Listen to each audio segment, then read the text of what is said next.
Marcus Williams had learned to count pennies before he could spell his own name, surviving on scraps while the city skyline glittered with wealth he'd never touch. So when a cold billionaire stormed out of the struggling diner where Marcus worked double shifts, leaving behind $1,000 on the table, Marcus faced an impossible choice that would either save his dying uncle or destroy what little integrity he had left. But as he stared at that money, something his uncle had once told him about character echoed in his mind, forcing a decision no desperate man should ever have to make. And when Marcus chose to walk away from the one thing that could solve all his problems, he had no idea he just triggered a chain of events that would expose a billion-dollar conspiracy and reveal a truth so devastating it would bring an entire empire to its knees. Just before we get back to it, I'd love to know where you're watching from today, and if you're enjoying these stories, make sure you're subscribed. The fluorescent lights in Miller's roadside diner buzzed with that familiar electric hum that Marcus Williams had learned to tune out over the past 2 years. It was almost midnight, and his feet ached in a way that went deeper than just tired muscles. This was the kind of exhaustion that lived in your bones, the kind that reminded you every single day that survival wasn't a guarantee. It was a battle. Marcus wiped down table 7 for the 3rd time, even though it was already clean. The truth was, he needed something to do with his hands while he waited for his shift to end. In 20 minutes, he'd count his tips, and he already knew it wouldn't be enough. It never was. The diner sat just off the main business district, close enough to the glass towers and expensive restaurants that sometimes their overflow wandered in, but far enough that most nights it was just truckers, night shift workers, and people like Marcus who couldn't afford to eat anywhere else. The vinyl booths were cracked, the coffee was always a little too bitter, and the heating system made strange clicking noises when it rained. But it was work, and work meant rent. Maybe. Marcus, you closing out soon?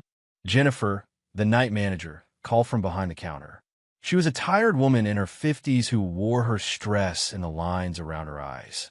Yeah, just finishing up, Marcus replied, forcing a smile that didn't quite reach his eyes. His phone buzzed in his pocket. He didn't need to check it to know what it was. Debt collectors had a rhythm to their calls, a persistence that felt almost personal.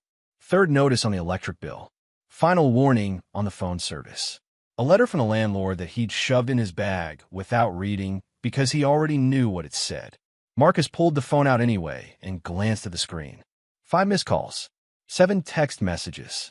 All the same companies, all the same threats wrapped in professional language. He silenced it and slipped it back into his pocket. At home, his uncle was getting worse. The diabetes medication cost more than Marcus made in a week, and the free clinic could only do so much. Uncle Ray had raised him after his parents were gone, had worked double shifts at the factory to keep Marcus in school, had sacrificed everything. Now it was Marcus's turn, and he was failing. The thought sat heavy in his chest as he finished wiping down the last table. Through the wide front windows, he could see the city lights in the distance, a skyline that belonged to a world he'd never be part of. People up there in those towers didn't worry about electric bills or expired medication. They didn't know what it felt like to count coins and still come up short. Marcus! Jennifer's voice cut through his thoughts, sharp with surprise. We got a late one. Marcus turned toward the entrance and felt his stomach drop. A black luxury sedan had pulled up outside, the kind of car that cost more than most people made in 5 years. The chrome gleamed under the parking lot lights, and even from inside the diner, Marcus could see it was pristine. The driver's door opened, and a man stepped out. Mid-50s, wearing a suit that probably cost more than Marcus's entire wardrobe. He moved with the kind of confidence that came from never having to worry about anything. His phone pressed to his ear, his face locked in concentration. Jennifer rushed to smooth her apron, her hands shaking slightly. That's Richard Barrett, she whispered. The Richard Barrett, tech billionaire. Oh my God, what's he doing here? Marcus had heard the name. Everyone had. Barrett Technologies was one of those companies that seemed to own half the city, their logo on buildings and billboards and news articles about stock prices and expansion deals. Richard Barrett was the kind of man who appeared in business magazines, always photographed in boardrooms or private jets, always looking like he owned whatever room he walked into. The other servers had suddenly found reasons to be busy in the back. Marcus understood why. People like Richard Barrett didn't come to places like Miller's Roadside Diner because they wanted to.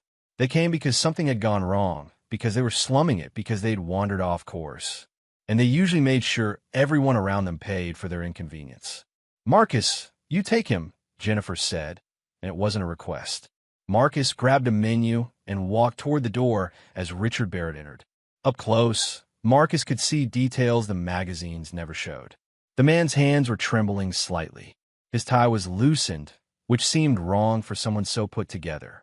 There were dark circles under his eyes, and his jaw was clenched tight, like he was grinding his teeth against something painful. "Good evening, sir." "Welcome to Miller's," Marcus said, his voice steady and professional despite the knot forming in his stomach. Richard Barrett barely glanced at him. "Table. Quiet. In the back. No, please. No, thank you." Just commands delivered to someone who didn't matter. Marcus led him to a corner booth, the one they usually reserve for people who wanted privacy. Richard Barrett slid into the seat without looking at Marcus, his phone still pressed to his ear.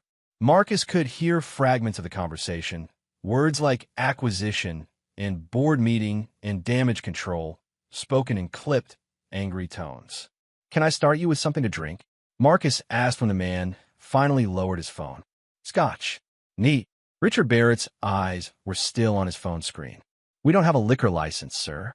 "Coffee, soft drinks, water, or juice?" For the first time, Richard Barrett actually looked at Marcus, and there was something dangerous in his eyes.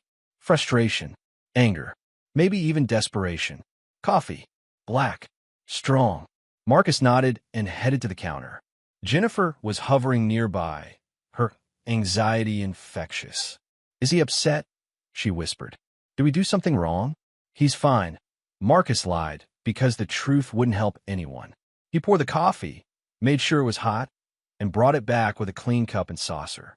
Richard Barrett was on another phone call now, his voice low and intense. "I don't care what the projections say, we're exposed.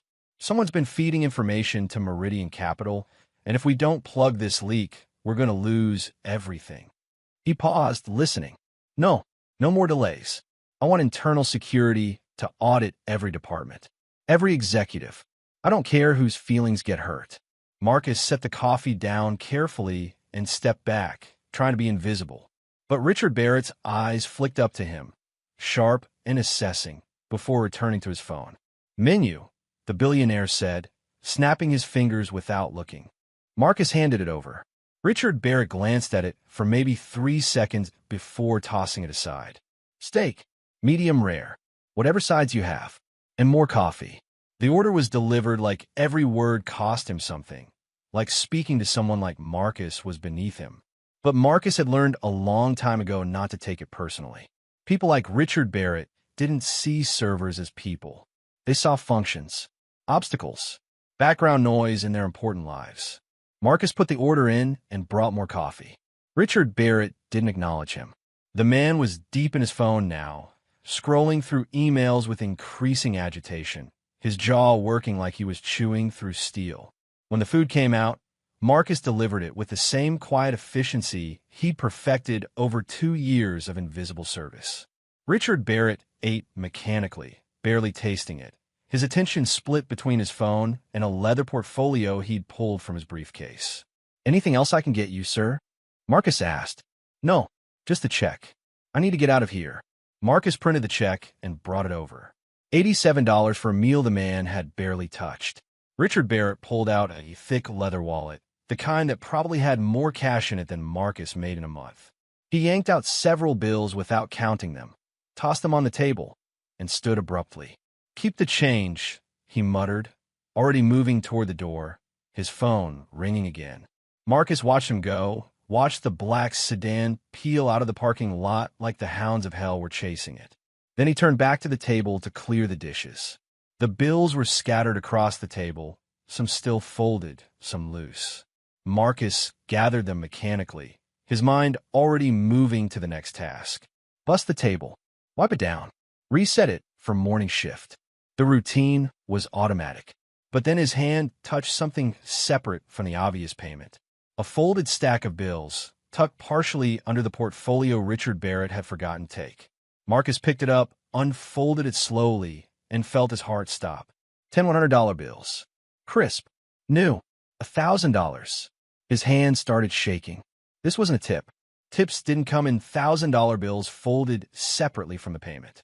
This was a mistake. This was money the billionaire had pulled out for something else and forgotten in his anger and distraction. $1,000. Marcus stared at it, his mind racing through calculations he'd done 100 times. Rent was $600, 2 months overdue. Uncle Ray's medication was another $300. The electric bill was $150. The phone was $90. With $1,000, he could solve everything. For the first time in 2 years, he could breathe. His legs felt weak. He sat down in the booth Richard Barrett had just vacated, the money clutched in his hands like it might disappear if he let go. Marcus! Jennifer's voice startled him. You okay? What's that? He looked up at her, and she saw the money in his hands. Her eyes went wide. Is that from him? Did he tip you $1,000? No, Marcus said, his voice hoarse. He forgot it, left it on the table. Jennifer stared at him, then at the money, then back at him. Well, if it was on the table, it's yours. That's the rule. Whatever's left on the table belongs to the server. Marcus shook his head. That's for tips, not for stuff people forget. Marcus, honey, you don't even know if he forgot it. Maybe he meant to leave it. Rich people do crazy things. She sat down across from him, her voice dropping to something softer. I know how much you need this. We all do. No one would blame you. I would, Marcus said quietly. But even as he said it, his mind was screaming at him. This could solve everything. This could save Uncle Ray. This could give him a chance to catch up, to stop drowning for just 1 month. Who would even know? Richard Barrett probably had so much money he wouldn't even notice it was gone. It was nothing to him. It was everything to Marcus. Deacon, the night cook, walked past with a bag of trash. He saw the money and let out a low whistle. Damn, kid. Fate finally paying you back for all the bad hands you've been dealt. Marcus folded the bills carefully, his hands still trembling. He should give it back. He knew he should. But how? He didn't have the billionaire's number. Didn't know where he lived. And even if he did, would anyone believe a poor black server trying to return money to a billionaire? Or would they call the police? Assume he'd stolen it? I need to think, Marcus said, standing up. Jennifer touched his arm. Marcus, I know you. I know your heart. But sometimes you have to let yourself catch a break. This is a break. Take it. Marcus pocketed the money and finished his shift in a daze. When he finally clocked out and counted his regular tips, the numbers felt meaningless. $32 for a double shift. Not even enough for groceries. Outside, the night air was cold. Marcus walked to the bus stop, his hand in his pocket, fingers touching the folded bills like they might burn through his skin. The bus ride home took 40 minutes, and every minute felt like an hour. His apartment was on the 3rd floor of a building that should have been condemned years ago. The hallway smelled like mildew and old cooking oil. Marcus unlocked 3 separate locks on his door and stepped inside. Uncle Ray was asleep in the recliner, the TV playing on mute. His breathing was labored, that wet rattle that had been getting worse for months. Pill bottles covered the side table, most of them empty.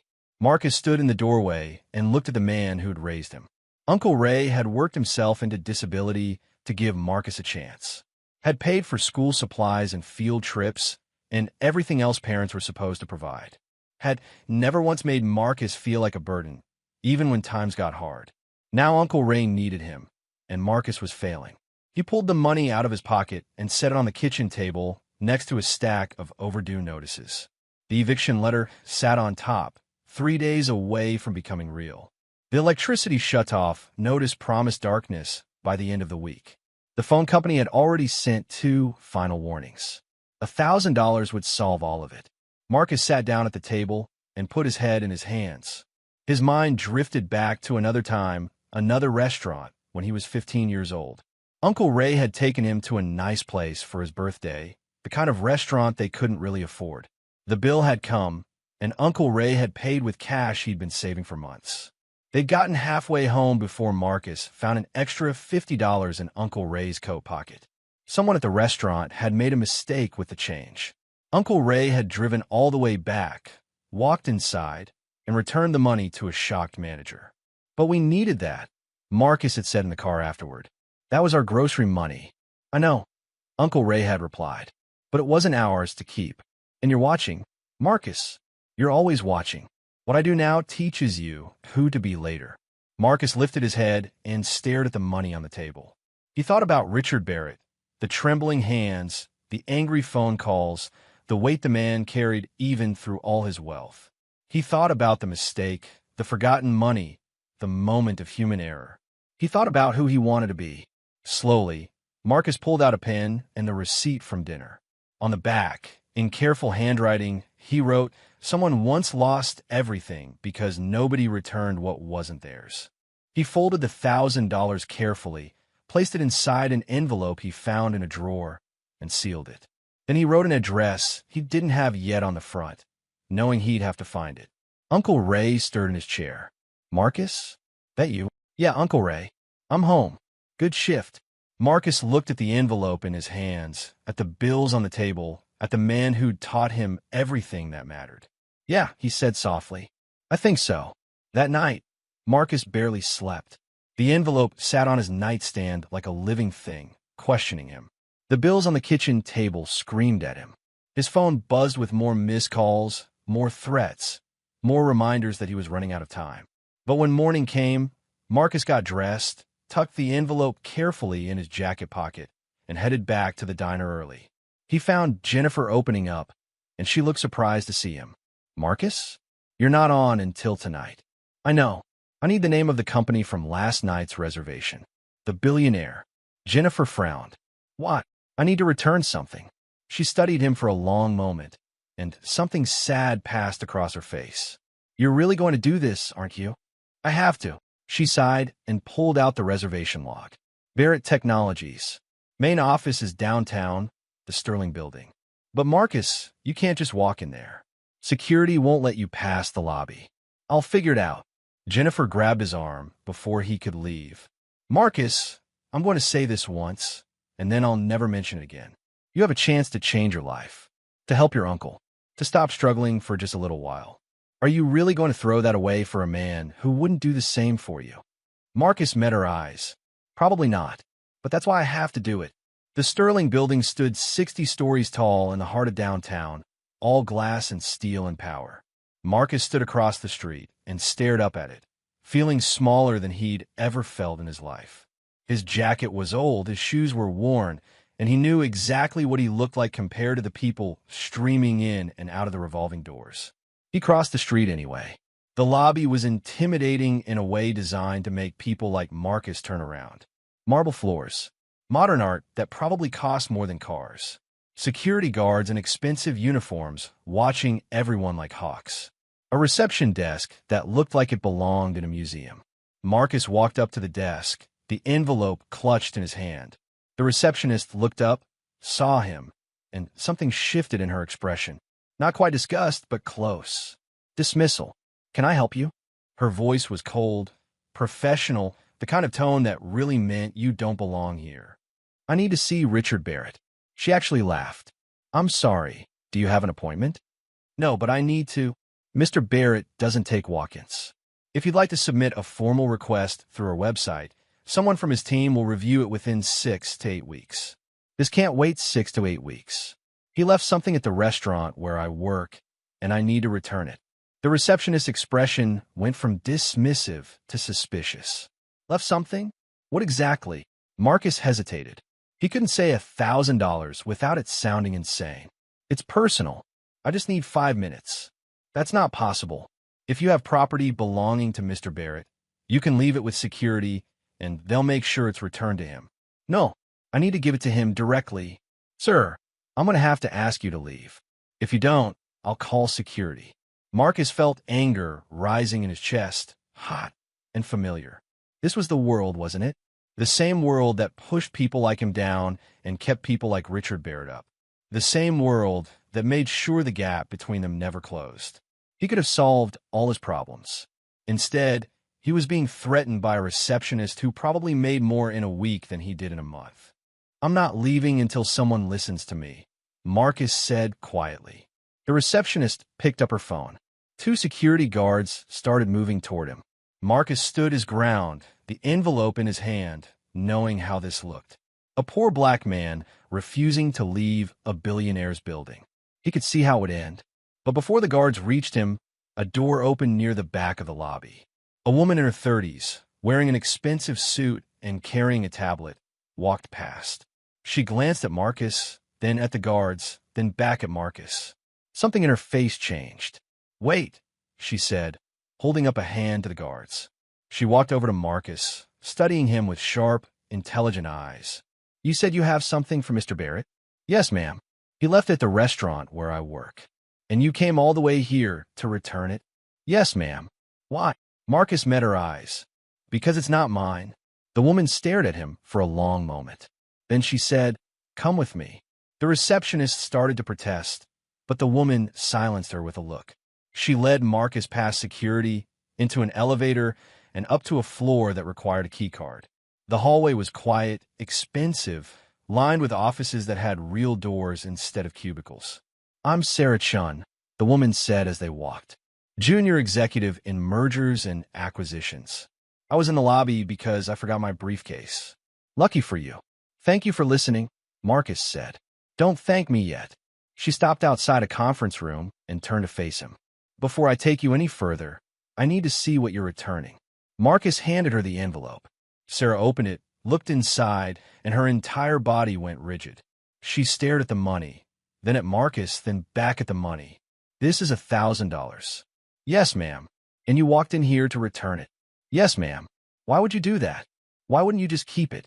Marcus hesitated, then told the truth.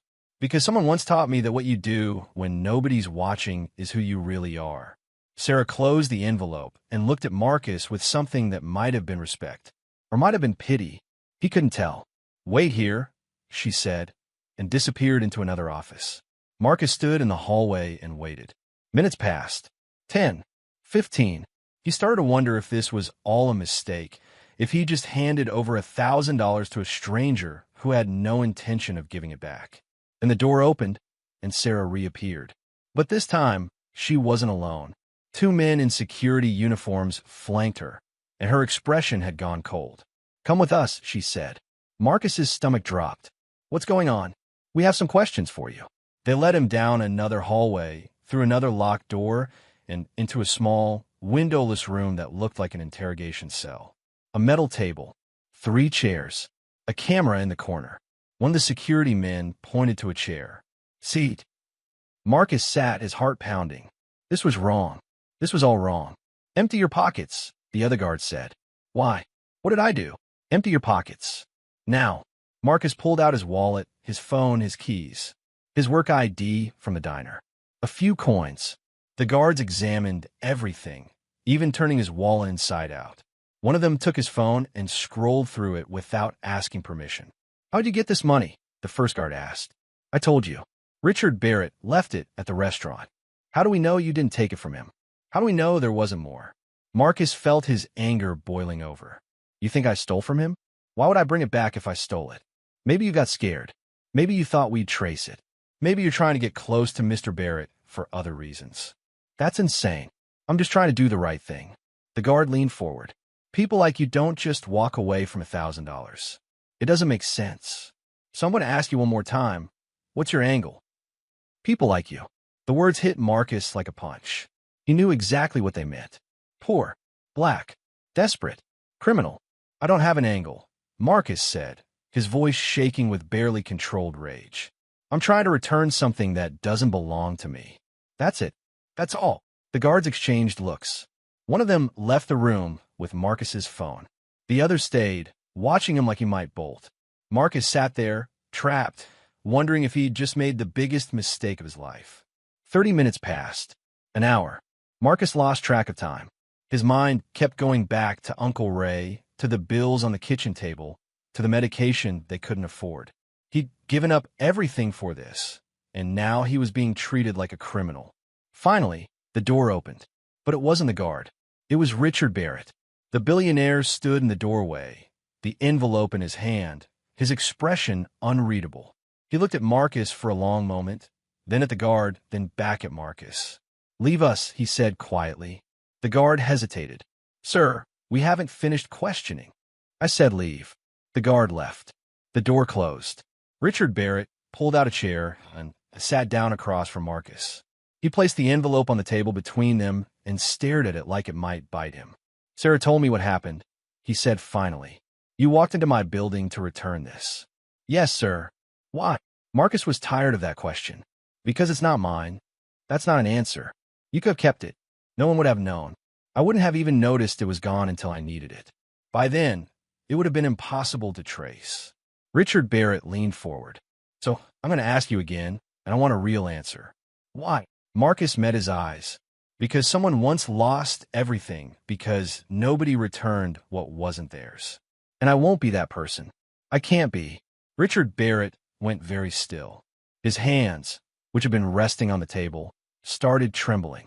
What did you just say? I said someone once lost everything because... Where did you learn to say that? Marcus frowned, confused. I didn't learn it anywhere. I thought about it last night. About what keeping this would mean.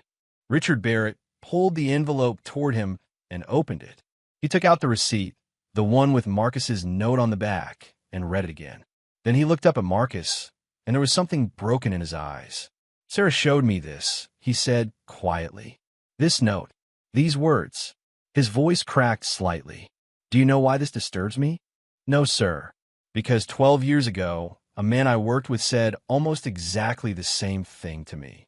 He was trying to convince me not to sign a document that would have covered up some financial irregularities. He said that if we didn't do the right thing, someone would lose everything because we chose to look away. Richard Barrett's hands were shaking harder now. I didn't listen to him. I signed the document. And that man disappeared 3 days later. The room felt like all the air had been sucked out of it. What was his name? Marcus asked, though he already knew. He could feel it in his bones. David Williams, Richard Barrett said.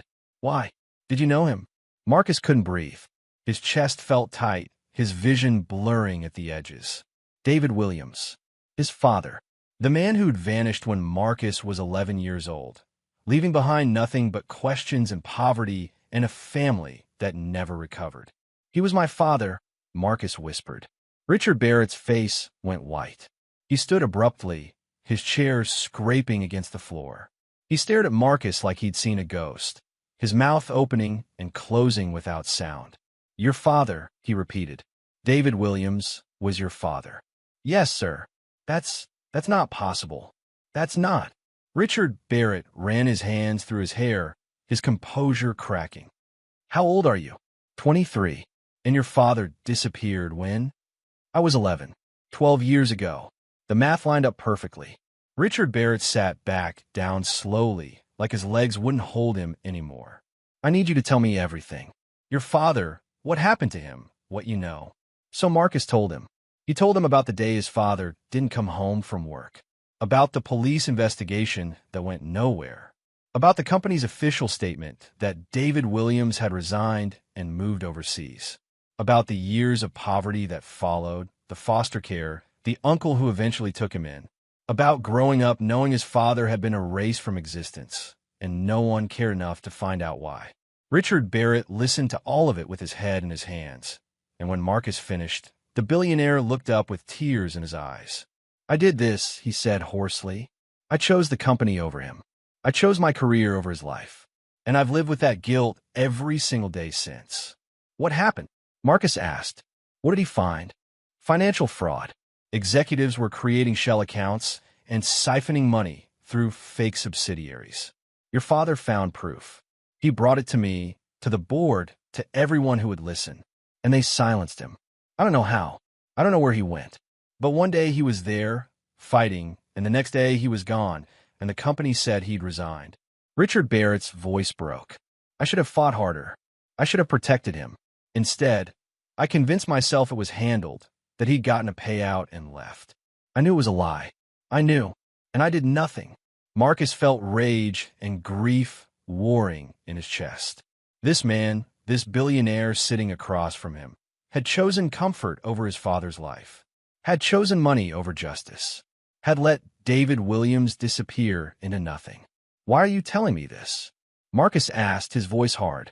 Because that $1,000? Richard Barrett gestured to the envelope. It was part of an emergency cash reserve tied to the same account your father died, trying to expose. I keep it with me as a reminder of what I lost that day. Why I gave up. And when you returned it, when I saw that note.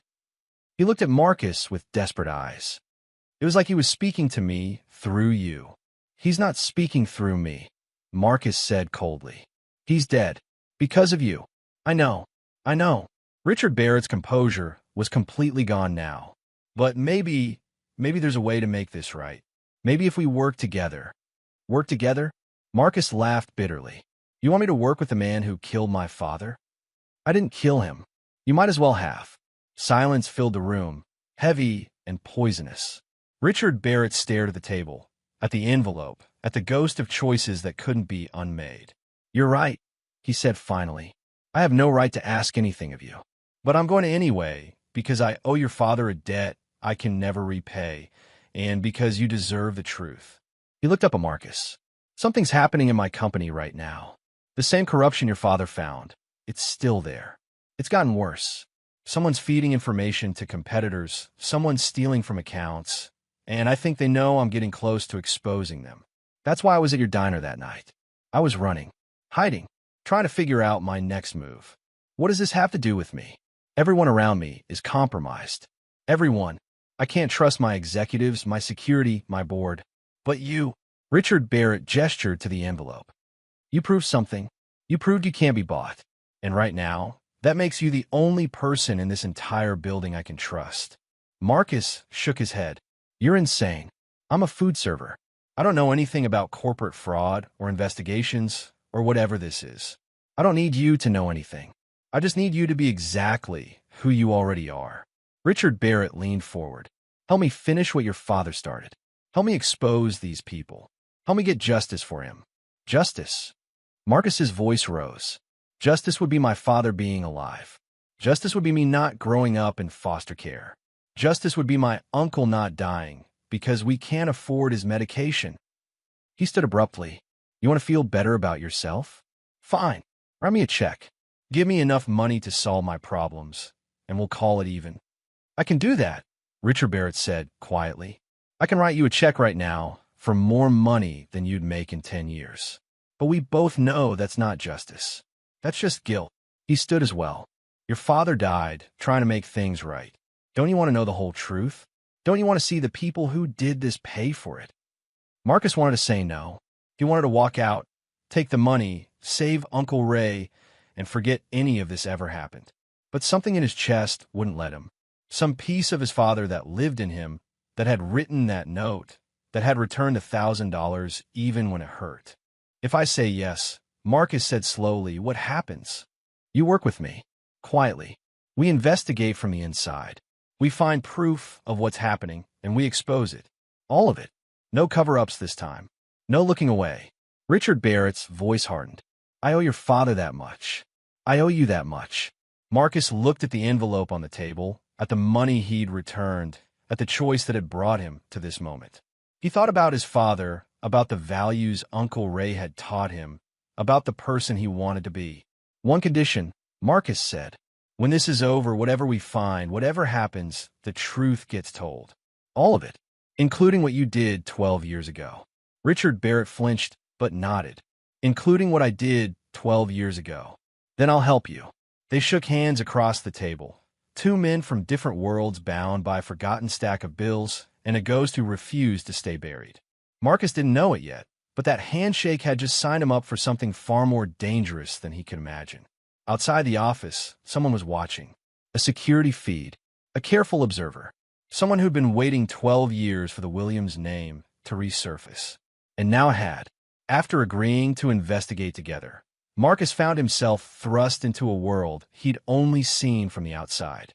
Richard Barrett led him through secured corridors, past glass-walled conference rooms where executives in expensive suits discussed mergers and acquisitions, past sleek offices with views that stretched across the entire city. Every face they passed registered the same confusion. Who was this man in worn clothes walking beside their CEO? Richard's private office occupied the entire top floor corner. Floor-to-ceiling windows overlooked the skyline Marcus had stared at from his apartment window, that distant world of light and power. Now he was inside it, and it felt wrong, like wearing someone else's skin. "Sit," Richard said, gesturing to a leather chair that probably cost more than Marcus's monthly rent. The billionaire moved to a bar cart and poured himself scotch without offering Marcus anything. The slight stung more than it should have. "Tell me about your childhood," Richard said, settling behind his massive desk. "Where did you grow up?" "Westbrook," Marcus replied. "South Side. My dad worked for you until I was 11. Then he disappeared. My mom died when I was 7. Uncle Ray took me in when I aged out of foster care at 18. Richard's hand tightened around his glass. "Westbrook. I grew up there too before." He gestured vaguely at the office, the empire, the life he'd built. "I haven't been back in 30 years. It hasn't changed much. Still poor. Still forgotten. Your father, he never mentioned you work for me. Never talked about family. He kept work and home separate. Said it was safer that way." Marcus met Richard's eyes. Guess he was right. Before Richard could respond, his office door burst open. A woman in her 60s, silver hair pulled back severely, strode in with the confidence of someone who'd never been told no. Her eyes swept over Marcus with undisguised contempt. "Richard, what is this?" Her voice carried the sharp edge of authority.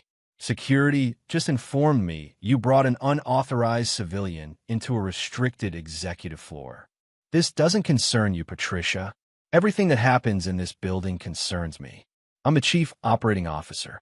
Patricia Sterling crossed her arms. "Who is he, and why is he here?" "He's helping me with a private matter." "What kind of private matter requires bringing a stranger into your office during a corporate crisis?" Her eyes narrowed. "We have a board meeting in 3 hours. Meridian Capital is circling like sharks. Our stock is dropping, and you're playing games with civilians?" Richard stood slowly, and something dangerous entered his voice. "Patricia, I suggest you leave.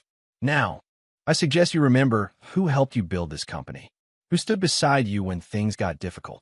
She glanced at Marcus again, her lip curling. "Don't make choices you'll regret, Richard." She left, but the threat lingered in the air like smoke. "That's Patricia Sterling," Richard said quietly. "My COO for 20 years. We built this company together." He drained his scotch. "I don't know if I can trust her anymore. I don't know if I can trust anyone." "Then why trust me?" "Because you already proved yourself. The money. The note. You could have walked away."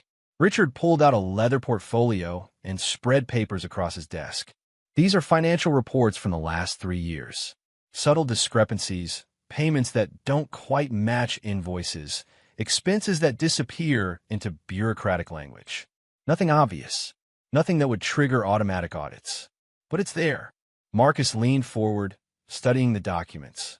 Numbers swam across pages, meaningless to someone without accounting training. But even he could see patterns. Large payments to companies with vague names, transfers approved by the same handful of executives, money flowing out and never coming back. "How much?" Marcus asked. Conservatively, 70 million over 3 years. The number was so large it felt abstract. Marcus couldn't even imagine that much money.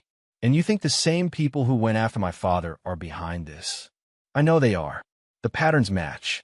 The same departments, the same approval chains, even some of the same shell companies." Richard's jaw tightened. "Your father found the beginning of this. They spent 12 years perfecting it. So why haven't you gone to the authorities?" "Because I don't know who's involved yet. If I go public with incomplete evidence, they'll destroy it and disappear. I need proof. Ironclad, undeniable proof." Richard looked up at Marcus. "And I need someone they don't know to watch. Someone they won't suspect. You want me to spy for you. I want you to be my eyes where mine can't reach." Marcus sat back, reality settling over him like cold water. "I don't know anything about corporate finance or fraud investigation. I serve food. You don't need to know anything. You just need to watch and listen." Richard pulled out a laminated badge with Marcus's photo already on it. "They must have taken it from security footage. Starting tomorrow, you're my personal assistant. You'll attend meetings, handle scheduling, stay close to me. Everyone will assume you're just another employee.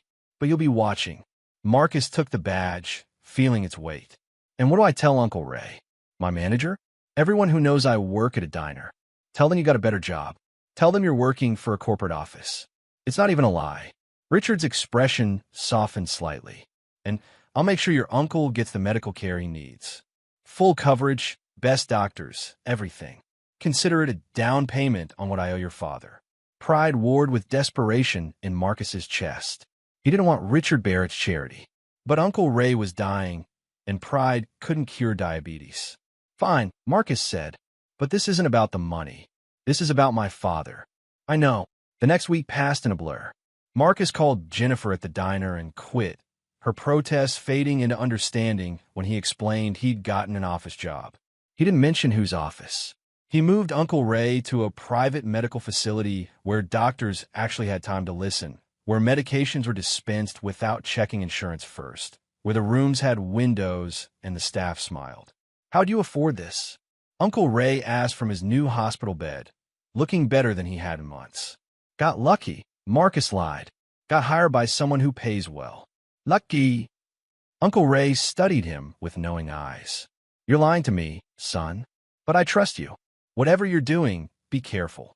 Marcus promised he would, even though he already knew it was a lie. Barrett Technologies operated like a machine made of glass and secrets.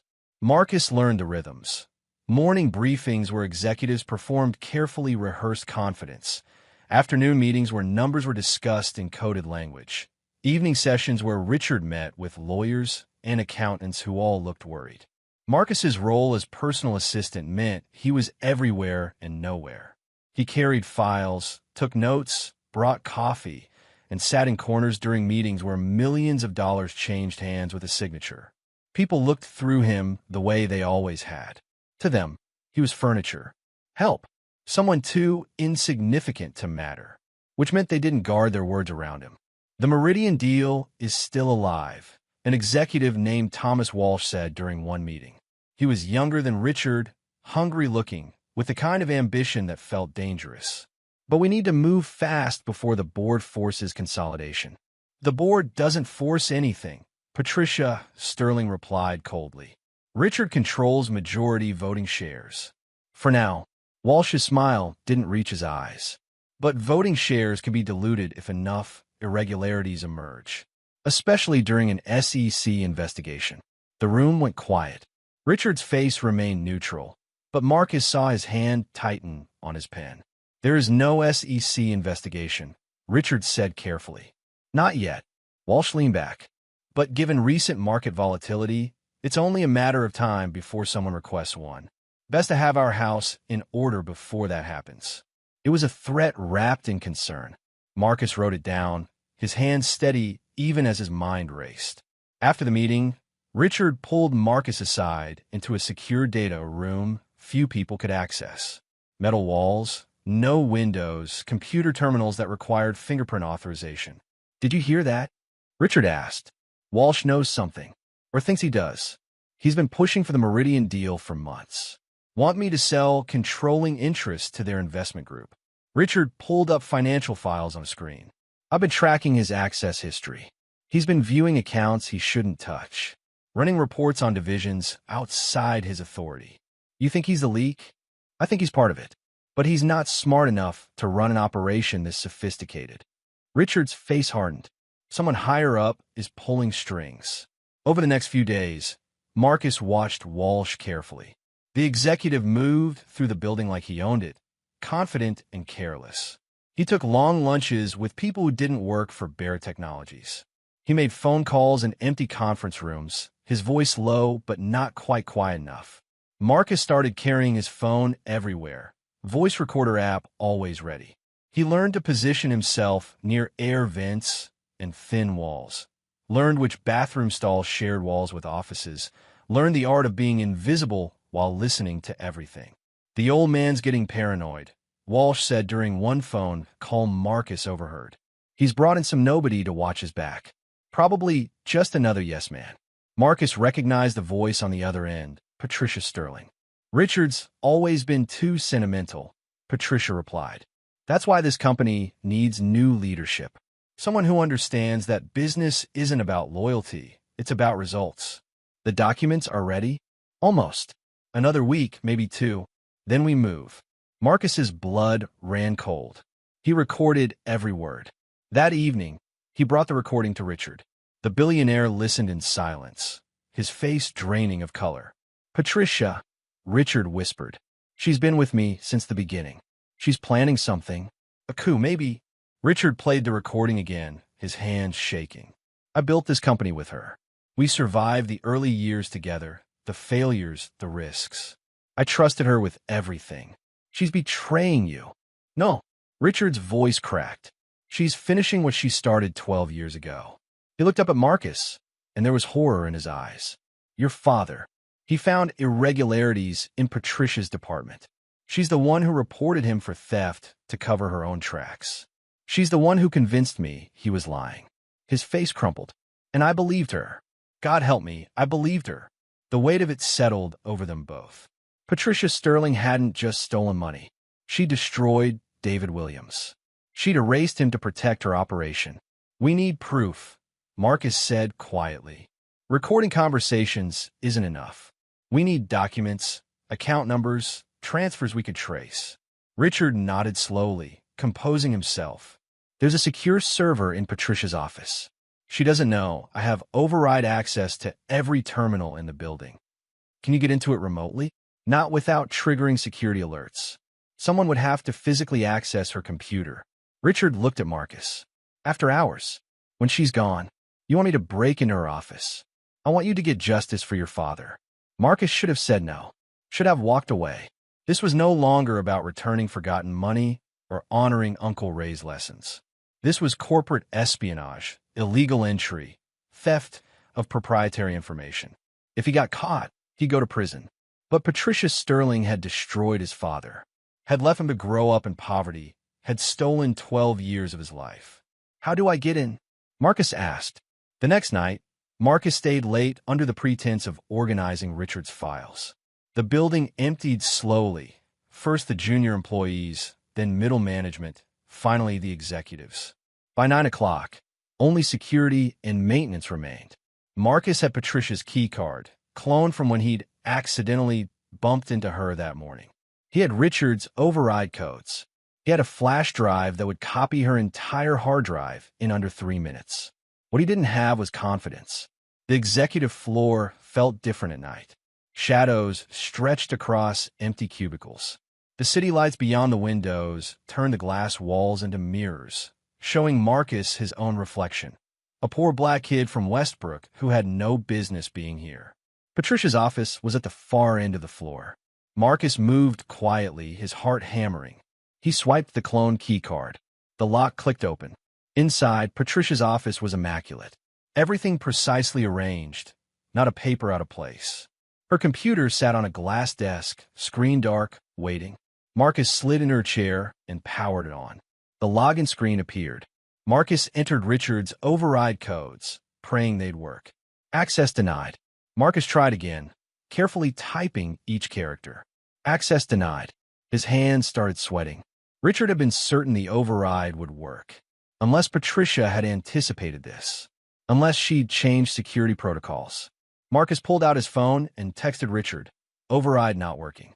The response came immediately. Try executive emergency bypass. Code 1847 Williams. Marcus froze. Williams. His father's name. Richard had used his father's name as the bypass code. He entered it, and the system unlocked. Files bloomed across the screen. Dozens of folders, hundreds of documents. Marcus inserted the flash drive and started copying everything. The progress bar crept forward. 5%, 12%, 23%. That's when he heard footsteps in the hallway. Marcus's entire body locked up. The footsteps were coming closer. He couldn't stop the download. Pulling the drive now would corrupt the files. He couldn't hide. There was nowhere to go. The footsteps stopped outside Patricia's office. The door handle turned. Marcus did the only thing he could. He minimized the download window and pulled up a random file, trying to look like he was supposed to be there. The door opened. Patricia Sterling stood in the entrance, her face registering shock, then fury. "What are you doing in my office?" Marcus's mind raced. "Mr. Barrett asked me to retrieve a file. He said you'd left it on your computer. Richard would never ask you to enter my office after hours." Patricia stepped inside, her eyes going to the computer screen. "What file?" "The Henderson merger documents. He needs them for tomorrow's meeting." "We don't have a meeting tomorrow." Patricia's voice went cold. "And there is no Henderson merger." She reached for her phone. "Security, I need you on the executive floor immediately." The download bar hit 89%. Marcus needed another minute. "Just one more minute." "I must have misunderstood," Marcus said, standing slowly. "I apologize." "You'll do more than apologize. Breaking into executive offices is grounds for arrest." Patricia's eyes narrowed. "Who are you, really? What does Richard think he's doing with you?" 96%. "I'm just his assistant." "Assistants don't break into offices." Patricia moved closer. "What did you copy?" "Nothing. I just got here." 99%. Patricia looked past him at the computer, and her face went white. She saw the download bar, saw the flash drive, saw everything falling apart. "You son of a bitch," she whispered. 100%. Marcus grabbed the flash drive and ran. He bolted past Patricia, out into the hallway, toward the emergency stairs. Behind him, Patricia was screaming into her phone, her voice shrill with panic. "Lock down the building. Lock it down now." Marcus hit the stairwell at full speed, taking steps 3 at a time. Behind him, doors slammed open. Security alarms began wailing. Red emergency lights flashed in the corridor. He made it to the ground floor just as steel shutters started descending over the exits. Marcus dove under one, rolled, came up running. The lobby security guard shouted at him. But Marcus was already out the front doors, into the cold night air, running like his life depended on it. Because it did. He ran 3 blocks before ducking into an alley. His phone buzzed. "Richard, where are you?" Marcus texted back. "Got it. Got out. She knows. Meet me at the Westbrook address." The old factory. Marcus stared at his phone.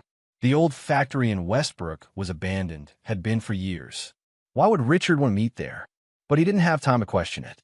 Police sirens were already screaming in the distance. Marcus pocketed his phone, the flash drive, and started moving. The factory sat on the edge of Westbrook, a hulking corpse of brick and broken windows. Marcus had played here as a kid, before the city condemned it. Now it was just another piece of forgotten architecture, slowly being reclaimed by rust and weeds. Richard's black sedan was parked outside. Marcus approached carefully, every instinct screaming that this was wrong. Richard emerged from the shadows, his face haggard. "You got it." Marcus held up the flash drive. "Everything on her computer. But she caught me. She knows." "Good." The word didn't make sense. Marcus frowned. "Good. We needed her to panic. Panic makes people sloppy." Richard took the flash drive. "This is evidence, but it's not enough. We need her to move money, to contact her partners, to do something that proves active theft. Right now, it's just files that could be explained away. You used me as bait. I used you as a catalyst." Richard's expression was unreadable. "Patricia will reach out to whoever she's working with. They'll try to move assets, cover tracks, maybe even run. And when they do, we'll catch them." Marcus felt sick. "You could have told me. If you'd known, you wouldn't have run the same way. Wouldn't have looked genuinely scared." Richard's voice softened. "I am sorry, but your father died for this. I won't let his sacrifice mean nothing." "Don't." Marcus's voice shook with anger. "Don't use my father to justify manipulating me." "You're right. I am sorry." Richard handed back the flash drive. "But we're close now. Closer than we've ever been. Patricia's going to make a mistake, and when she does, we'll have her." Marcus wanted to throw the drive in Richard's face and walk away. Wanted to go back to his simple life of serving food and counting tips. But Uncle Ray's face flashed in his mind. His father's disappearance. 12 years of lies. "What now?" Marcus asked. "Now we wait. And watch." Richard pulled out his phone and showed Marcus a tracking app. Several dots blinked across a map of the city. "I planted trackers on Patricia's phone, Walsh's phone, and 3 other executives I suspect. When they move, we'll know." One of the dots was moving. Patricia Sterling, leaving Barrett Technologies. Heading not home, but toward the financial district. She's going to meet someone, Richard said. Let's see who. They followed at a distance, Richard's driver navigating through late-night traffic. Patricia's car stopped outside an upscale restaurant, the kind with valet parking and doormen. She went inside, and 10 minutes later, another car arrived. Thomas Walsh stepped out. There's our connection, Richard murmured. But then a third car arrived. This one was different, a town car with government plates. A woman in her 50s emerged, briefcase in hand, face Marcus didn't recognize. Richard went rigid. That's Diane Foster. SEC commissionné. The SEC? Marcus felt his stomach drop. Patricia's meeting with the SEC? She's not meeting with them. Richard's face had gone pale. She's reporting us. She's going to frame me for the theft before we can expose her. Everything clicked into place. Patricia wasn't panicking. She was attacking. She'd use Marcus's break-in as evidence of Richard's desperation, spin the investigation as a witch hunt, paint herself as the loyal executive trying to stop a corrupt CEO.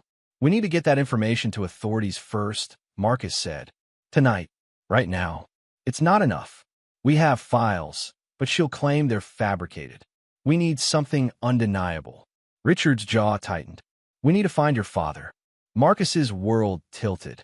What? The settlement I showed you.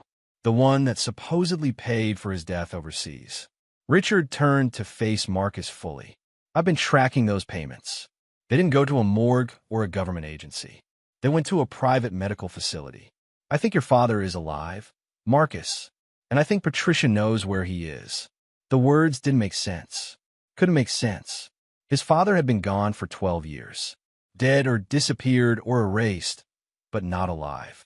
Not somewhere Patricia Sterling could find him. You're lying, Marcus whispered.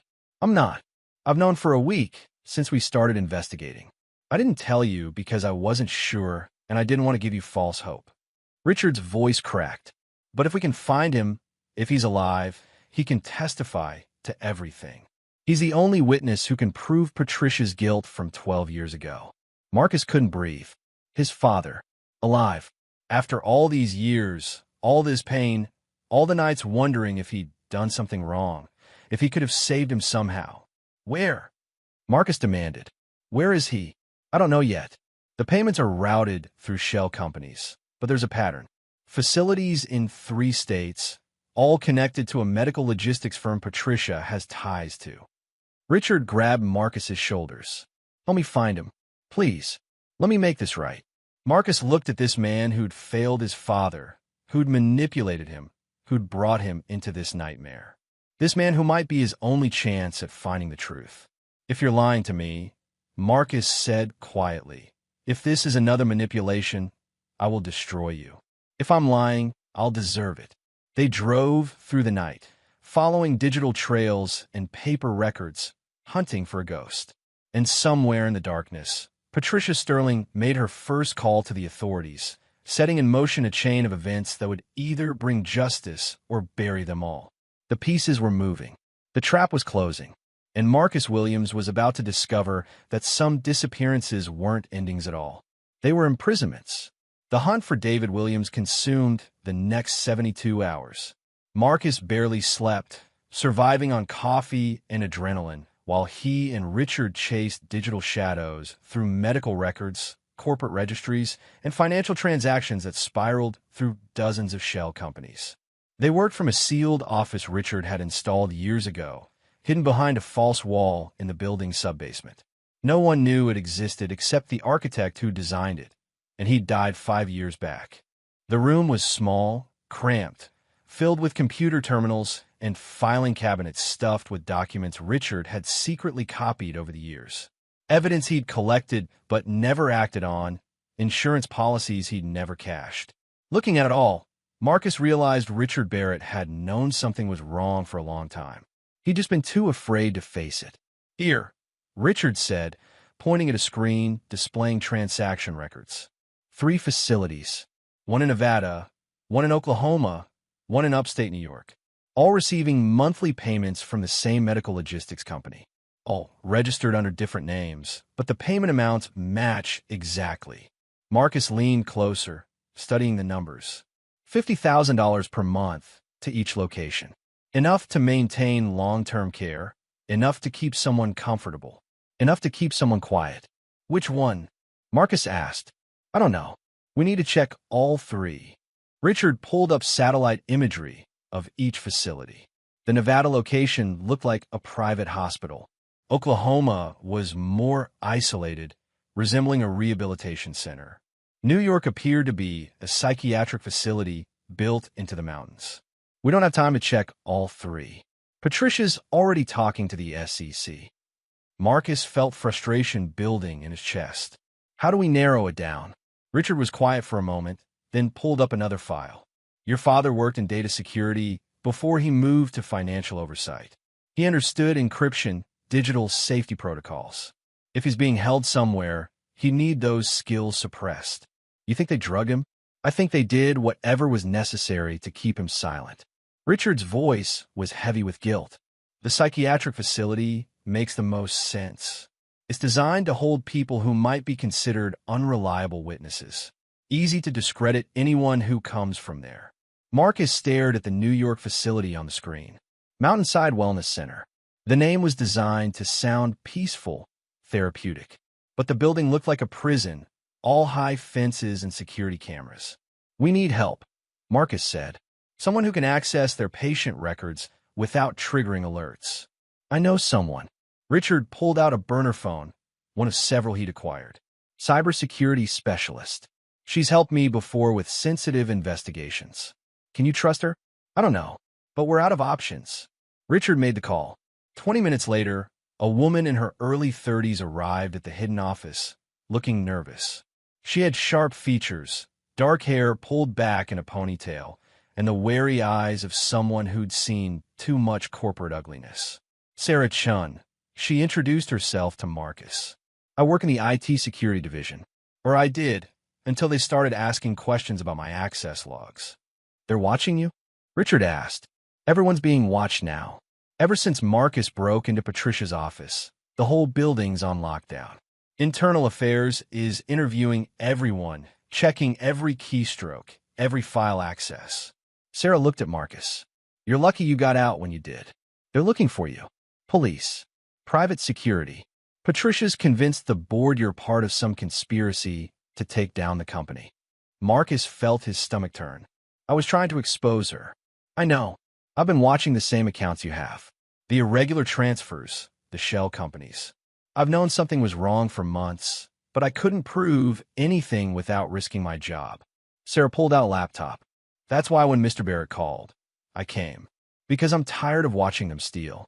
She connected her laptop to Richard's system and started typing rapidly. Code scrolled across the screen, complex algorithms Marcus couldn't follow.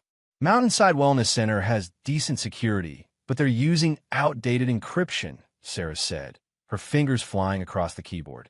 Government contract facility, which means lots of paperwork and bureaucracy, but also predictable patterns. Give me 20 minutes. She worked in silence while Marcus paced, and Richard made calls to lawyers, preparing for the legal battle coming. Every few minutes, Richard's phone buzzed with updates from his tracking app. Patricia was moving between buildings, meeting with executives, spinning her narrative. Walsh was at a bank, likely moving money. The SEC commissioner had returned to her office, probably drafting subpoenas. Got it, Sarah finally said. Patient database. I'm downloading the full registry now. The file loaded onto Richard's computer. Hundreds of names, most accompanied by photos and admission dates. Sarah ran a search for David Williams, but nothing came up. Try alternate names, Marcus said, his voice tight. Fake identities. Whatever they would have used to hide him. Sarah nodded and started searching by admission date instead, pulling up every male patient admitted 12 years ago, within a 6-month window of when David disappeared. There were 7. Richard leaned over her shoulder, studying the photos. Most were clearly not David Williams. Wrong age, wrong race, wrong everything. But the 6th photo made Richard go completely still. That's him, Richard whispered. That's David. Marcus moved closer, his heart hammering. The photo showed a man in his 40s with graying hair and tired eyes. He looked thinner than Marcus remembered, older, worn down by years of captivity. But the shape of his face, the set of his jaw, the way his eyes looked at the camera with quiet defiance. That was his father. The name listed was Michael Thompson. Admission reason: delusional disorder with paranoid features. Legal guardian: Patricia Sterling. Marcus felt rage explode through his chest. She's his legal guardian? It's how they control long-term patients, Sarah explained quietly. If someone's deemed mentally incompetent, the court assigns a guardian who makes all medical decisions. Keeps them medicated, keeps them isolated, keeps them from ever leaving. For 12 years, Marcus said, his voice breaking. She kept him locked up for 12 years. Richard grabbed Marcus's shoulder. We'll get him out. I promise you we'll get him out. How? We break in? We can't just storm a secure facility. No, but we can use legal channels. Richard pulled out his phone. I'll call my lawyers. We'll file for emergency guardianship transfer, claim patient abuse, demand immediate review. That'll take weeks, Sarah said. And the moment you file, Patricia will know. She'll move him or worse.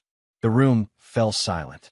They were so close, but every path forward seemed blocked. Legal action would take too long. Direct action would get them arrested. And time was running out. Marcus stared at his father's photo, at the man who'd sacrificed everything to do the right thing. The man who disappeared so Marcus could survive. I'll go get him, Marcus said quietly. Marcus, you can't. I can and I will. Marcus turned to face Richard. You get the lawyers ready to legitimize it after. But I'm not leaving my father in that place one more day. You'll be arrested, possibly shot. Then help me not get caught. Marcus looked at Sarah. Can you disable their security systems? Sarah hesitated, then nodded slowly. Remotely, maybe, for a limited window. But if they realize what's happening, they'll lock down everything. How long can you give me? 30 minutes.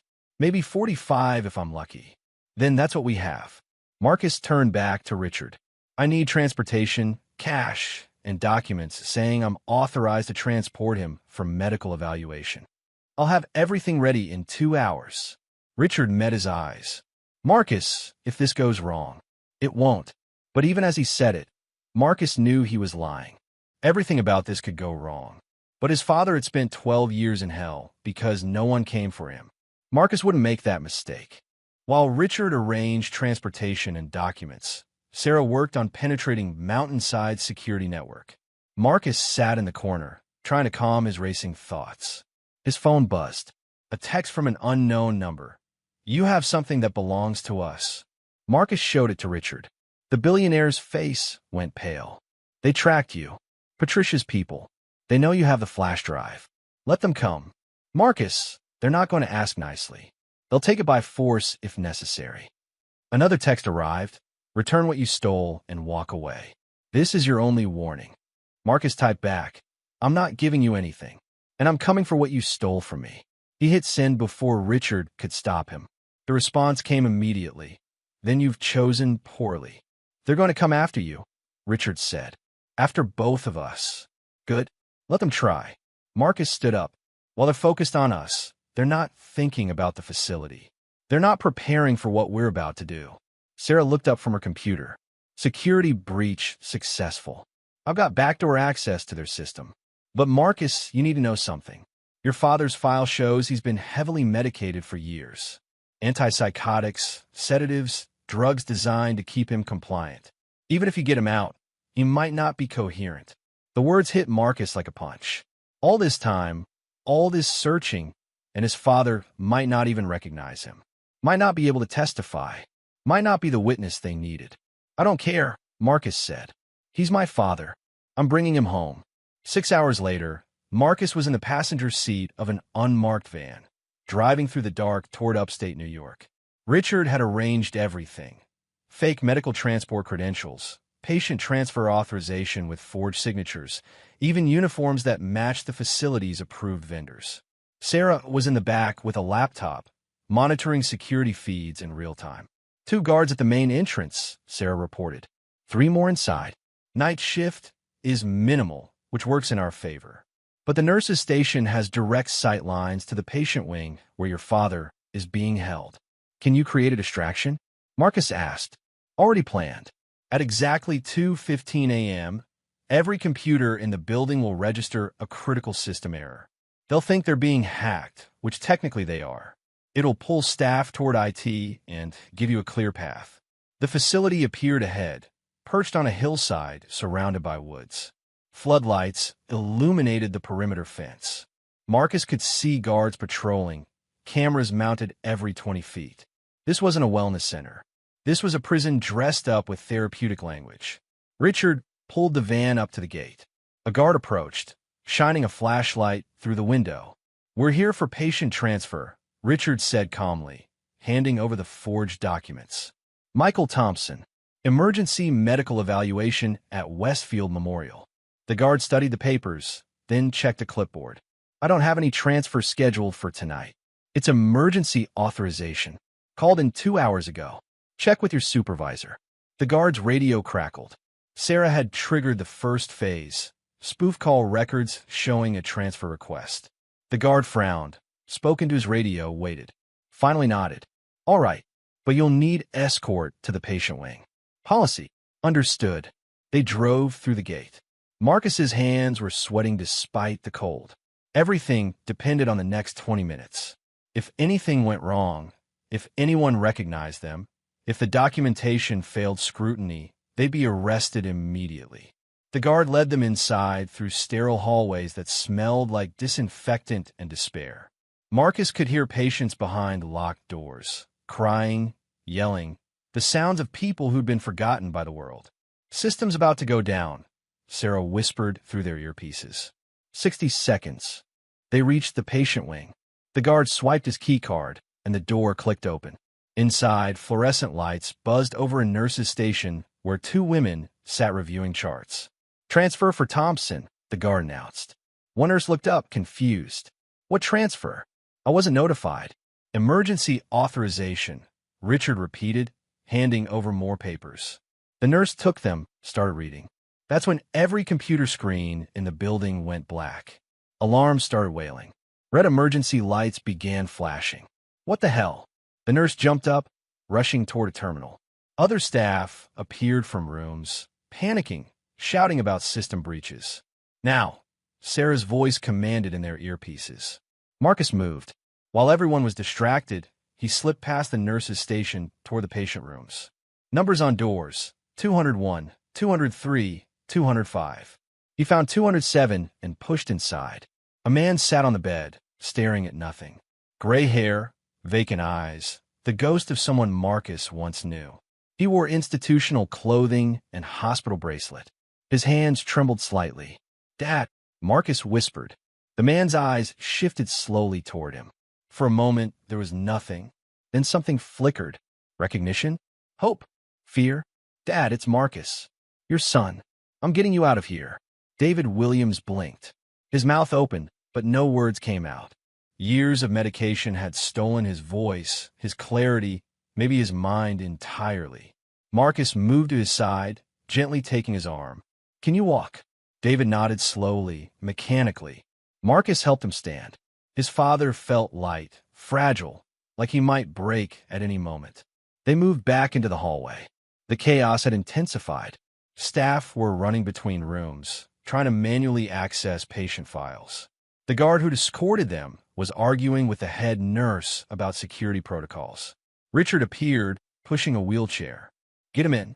Marcus helped his father into the chair.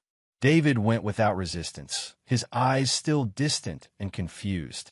They moved quickly toward the exit, trying to look official and calm, while Marcus's heart threatened to explode from his chest. "Stop!" A voice behind them. The head nurse, her eyes sharp with sudden understanding. "Who authorized this transfer? Show me proper credentials." "We show them the desk." Richard called back, not stopping. "I want to see them again. Now." They were almost at the main entrance. Almost free. Sarah's voice crackled. Security override failing. "They're regaining system control. You have maybe 2 minutes." The nurse was following them now, joined by a security officer. "Stop, or I'm calling the police." Marcus pushed the wheelchair faster. They burst through the front entrance into cold night air. The van was 50 feet away. "Stop them!" the nurse screamed. Guards at the gate started moving. Richard jumped into the driver's seat, while Marcus lifted his father from the wheelchair and practically threw him into the back of the van. He climbed in after, pulling the door shut just as Richard gunned the engine. The van shot forward. Guards shouted, reaching for weapons they weren't fast enough to draw. The gate was still open from their entry. Richard aimed straight for it, the van's tires screaming on pavement. They burst through the gate and onto the mountain road. Behind them, alarms wailed and lights flooded the facility. But they were moving, accelerating down the winding road into darkness. Marcus held his father, who sat limply against him, still not speaking. "You're safe now," Marcus whispered. "You're safe." But David Williams just stared ahead with empty eyes, and Marcus realized getting him out was only the beginning. Bringing him back might be impossible. They drove for 2 hours before stopping at a safe location Richard had arranged, a private medical clinic run by a doctor who owed Richard favors and didn't ask questions. The doctor examined David while Marcus paced outside the examination room, his mind racing through everything that had just happened. Sarah had disappeared, covering her digital tracks. Richard was on the phone with lawyers, explaining what they'd done and preparing for the fallout. Because it would be fallout. They'd just broken a patient out of a secure facility. No amount of money or legal manipulation could make that simply disappear. The doctor emerged, her face grave. He's severely overmedicated. Years of antipsychotics, sedatives, drugs I wouldn't give to someone unless they were violently psychotic. His cognitive function is suppressed. Memory is fragmented. He knows something's wrong, but can't articulate it. "Can you fix him?" Marcus asked desperately. "I can start weaning him off the medications, but it'll take weeks, maybe months. And there's no guarantee he'll fully recover. The brain damage from long-term use of these drugs can be permanent." Marcus felt something break inside him. They found his father, rescued him, but he might never truly come back. The man Patricia Sterling had locked away might be lost forever. "Do everything you can," Marcus said quietly. "Whatever he needs, whatever it costs." The doctor nodded and returned inside. Richard approached, his phone still in hand. The facilities filed a police report. "Kidnapping, assault, theft. They're claiming we forcibly removed a patient under proper legal guardianship." Richard's jaw tightened. Patricia filed the complaint personally. She's playing the concerned guardian whose mentally ill ward was stolen by criminals. "We have proof she's been stealing from your company. Proof she'll claim we fabricated. Proof obtained through a legal office entry by you." Richard ran his hands through his hair. "She's framing this perfectly. We look like the criminals. She looks like the victim. So what do? We go public. Immediately. Before she can control the narrative completely." Richard pulled out the flash drive Marcus had stolen from Patricia's office. "We release everything. The financial records, the shell companies, the evidence of fraud. We force the investigation into the open where she can't hide it. And my father? When she claims we kidnapped a mental patient, who's going to believe anything he says? That's a risk we have to take. Because if we don't act now, she'll have us arrested before morning, and your father will disappear again. This time for good." Marcus looked through the window at his father, who sat on the examination table staring at his own hands like they belonged to someone else. 12 years stolen. A mind shattered by drugs. A life erased. "Do it," Marcus said. "Release everything." Richard made the calls. Within an hour, journalists at 3 major newspapers received encrypted files containing Patricia Sterling's financial records. Evidence of embezzlement, money laundering, corporate fraud spanning 12 years. Evidence of payments to Mountainside Wellness Center and 2 other facilities. Evidence of a systematic operation to steal from Barrett Technologies while framing the CEO. But Patricia Sterling wasn't finished. As dawn broke over the city, federal agents surrounded the medical clinic. Marcus watched through the window as they took up positions, weapons drawn. A loudspeaker crackled to life. "This is the FBI. We have warrants for the arrest of Richard Barrett and Marcus Williams. Exit the building with your hands raised. You have 2 minutes to comply." Richard's phone buzzed. He looked at the screen, and his face went white. "They've frozen all my accounts. Seized company assets.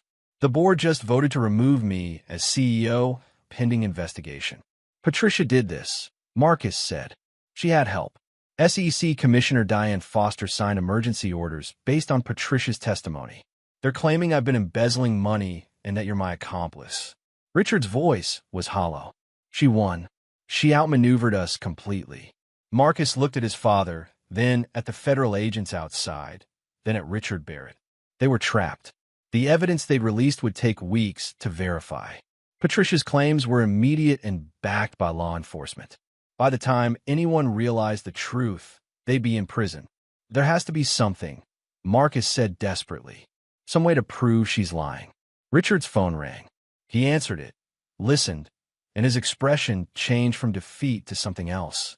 Something that might have been hope. "Sarah," he said after hanging up. "She found something. A backup server Patricia didn't know existed.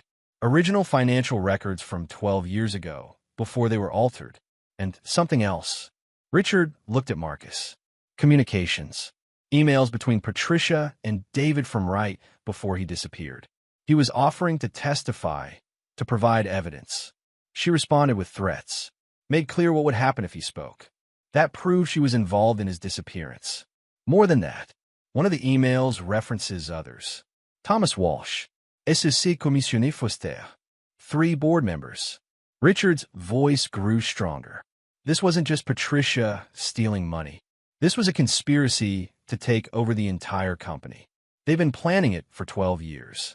Then we give that to the FBI. No. Richard's eyes hardened. We give it to everyone. Media, regulators, Congress. We release it everywhere at once, so they can't bury it. Let Patricia try to spin her way out of evidence that damns them all. The loudspeaker crackled again. 1 minute. Exit now, or we're coming in. Richard looked at Marcus. Last chance to walk away. You could claim you were just an employee, that you didn't know what I was doing. They might believe you. Marcus thought about running, about saving himself, about letting Richard take the fall alone.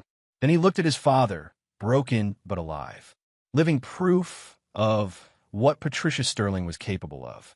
"Send it," Marcus said. "Send everything." Richard's fingers flew across his phone. Upload complete. Within seconds, the files were spreading across the internet. News sites, social media, government servers. Evidence of corruption so massive it couldn't be ignored or hidden. Outside, the FBI agents' radios started crackling with new orders. Confusion spread through their ranks as they received updates about the evidence now flooding public channels. And somewhere across the city, Patricia Sterling's phone began ringing with calls she couldn't answer, questions she couldn't spin, evidence she couldn't deny. The trap had closed, but they closed it around everyone, including themselves. Marcus sat down beside his father and took his hand. "We did it, Dad. We finished what you started." David Williams squeezed his son's hand weakly, and for the first time in 12 years, something that might have been understanding flickered in his eyes. Outside, the dawn was breaking, and nothing would ever be the same. The FBI's standoff lasted 18 hours. During that time, the world outside transformed. News networks ran continuous coverage of the leaked documents. Financial analysts dissected shell company structures on live television. Congressional committees announced emergency hearings. Stock in Barrett Technologies plummeted, then recovered, then plummeted again as investors struggled to understand what was real. Inside the clinic, Marcus sat with his father while lawyers negotiated through the door. David Williams drifted in and out of awareness, sometimes recognizing Marcus, sometimes staring through him at ghosts only he could see. The doctor continued reducing his medications, but warned that clarity might never fully return.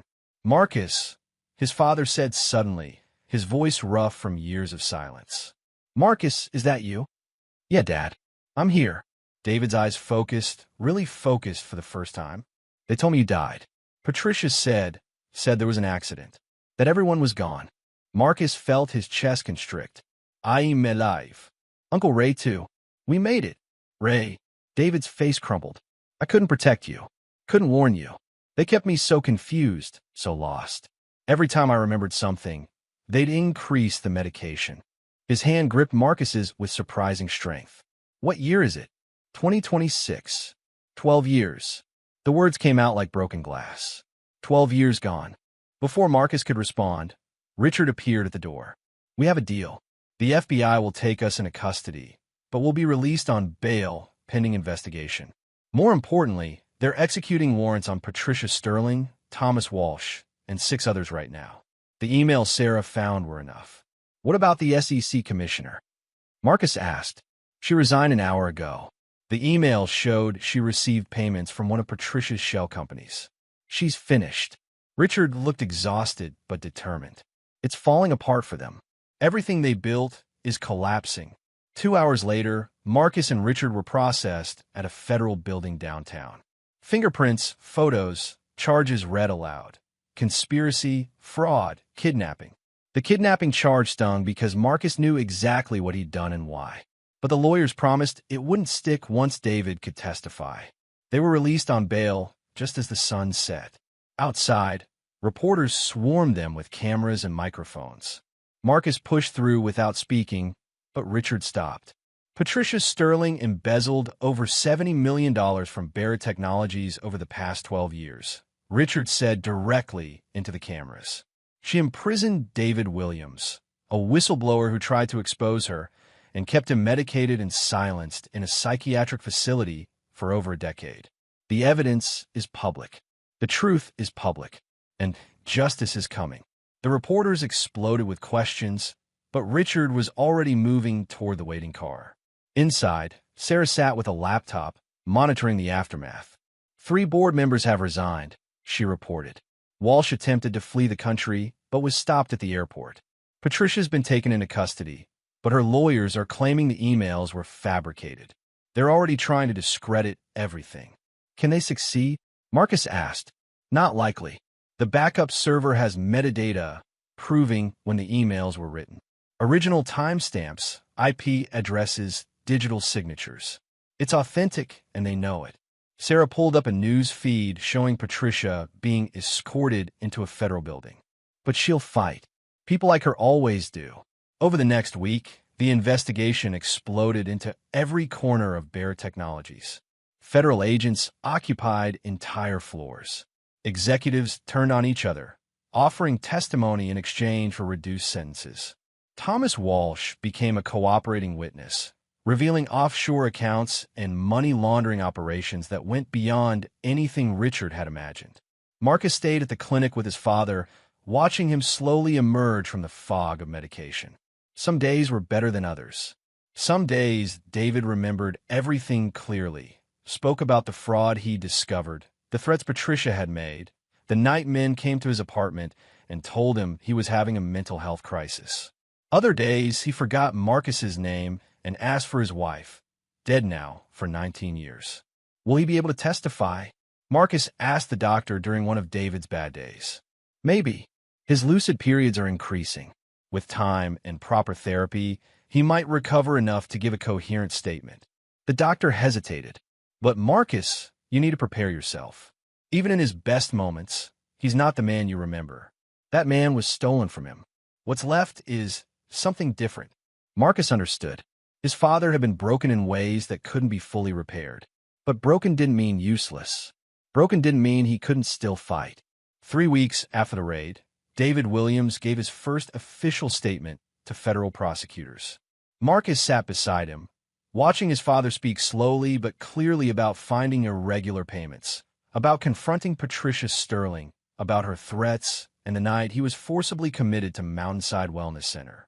She told me no one would believe a word I said, David testified, his voice steady despite trembling hands. She told me I'd disappear, and everyone would forget I existed.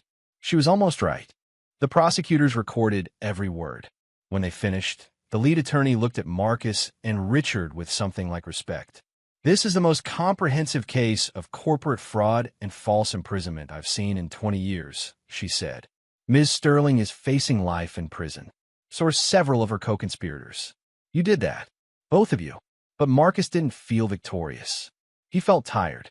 His father was alive, but damaged. Richard's company was in chaos. Sarah had lost her job for helping them. The cost of truth had been staggering. 2 months later, Patricia Sterling stood trial. The courtroom was packed with journalists, investors, former employees seeking justice.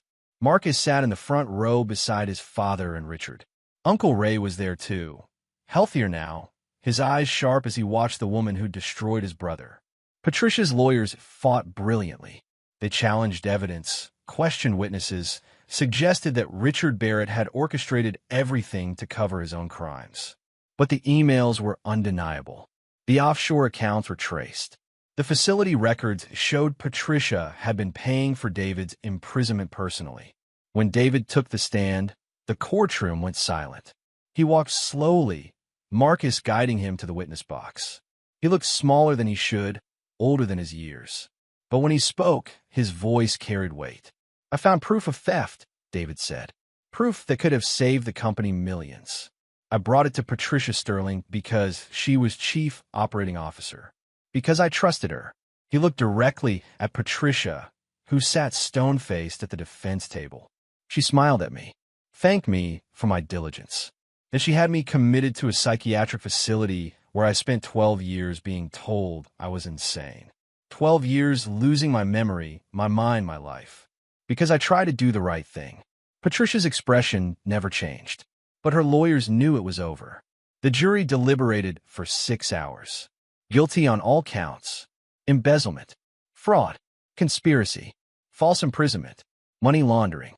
Sentencing came 3 weeks later. Patricia Sterling received 25 years in federal prison. Thomas Walsh got 15.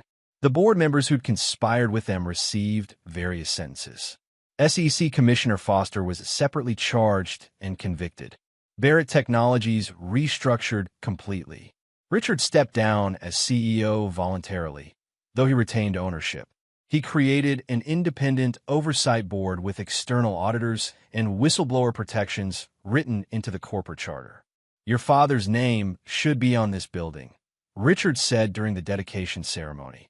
"He saved this company by refusing to stay silent. The least I can do is make sure no one else ever suffers for telling the truth." The David Williams Integrity Fund was established with $50 million from Richard's personal fortune. It provided legal defense and financial support for corporate whistleblowers, helped fund investigations into workplace fraud, and offered counseling for people who'd suffer retaliation for speaking up. Marcus stood at the dedication, his father beside him in a wheelchair, Uncle Ray on the other side. Sarah Chun was there too, now heading the company's new ethics division with a salary that reflected her courage. The former food server, the broken whistleblower, the billionaire who'd finally found his conscience, and the cybersecurity specialist who'd risked everything. They'd all paid different prices for the same truth. 6 months after the trial, Marcus returned to Westbrook, not to the cramped apartment where he'd struggled to survive, but to the site where Miller's roadside diner had once stood. Richard had purchased the property and funded construction of something new, the Westbrook Community Center. It offered job training, legal assistance, financial counseling, and mental health services. All free, all focused on helping people who'd been pushed to the margins, who fought every day just to survive, who needed someone to believe they mattered. Marcus ran the center. His father visited twice a week, some days lucid enough to speak with people who came seeking help, sharing his story as a cautionary tale and proof that even the most broken things could find purpose. Uncle Ray worked there too, coordinating the medical assistance program, making sure people like him, poor, sick, forgotten, could get the medications and care they needed. On opening day, Marcus stood in the main lobby and looked at the framed receipt hanging on the wall. The same receipt he'd written his message on, the $1,000 that had started everything.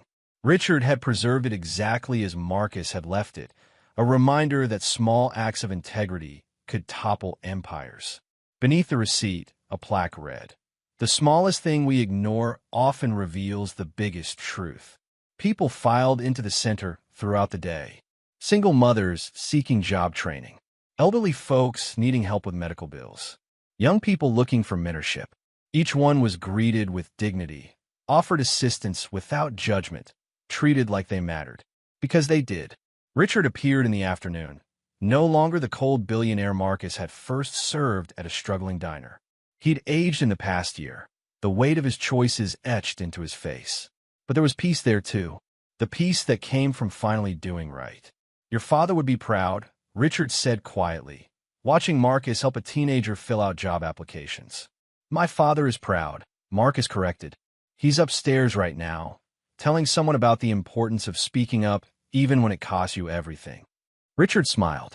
I'm proud too, for whatever that's worth. It's worth something. Marcus extended his hand. It's worth a lot. They shook hands, no longer divided by wealth or power or past failures. Just two men who'd learned that integrity wasn't about perfection. It was about choosing right when wrong would be easier. About refusing to look away when looking away would be profitable. About understanding that the measure of a life wasn't what you accumulated, but what you stood for when the world tried to break you. That evening, after the center closed, Marcus sat alone in the quiet lobby. His phone showed messages from Sarah about expansion plans, from lawyers about ongoing restitution cases, from his father's doctors about continued improvement. But what Marcus kept returning to was a simple truth. He'd return $1,000 because someone had once taught him that character was what you did when nobody was watching. That one choice, made in a moment of desperate poverty, had exposed corruption, freed his father, and changed countless lives. The miracle was never the money. The miracle was what refusing it had revealed. And now, in this building where forgotten people found hope, in this community where integrity mattered more than wealth, Marcus Williams understood what his father had known 12 years ago. Some things are worth losing everything for. Truth was one of them. Justice was another. And the chance to look yourself in the mirror and know you'd chosen right. That was worth more than any amount of money anyone could ever forget on a table. Marcus stood, turned off the lights, and locked the door behind him. Tomorrow would bring new challenges, new people needing help, new battles for justice. But tonight, he allowed himself to feel what had been missing for so long. Peace. His father was alive. The truth had won. And the boy who'd once counted pennies to survive had become a man who helped others do more than survive. He helped them live with dignity. And that was the greatest fortune of all. If you were drowning in poverty and found money that could save everything you love, would you have the strength to give it back? Like and subscribe for more stories about integrity, justice, and the courage to choose right when wrong would be so much easier.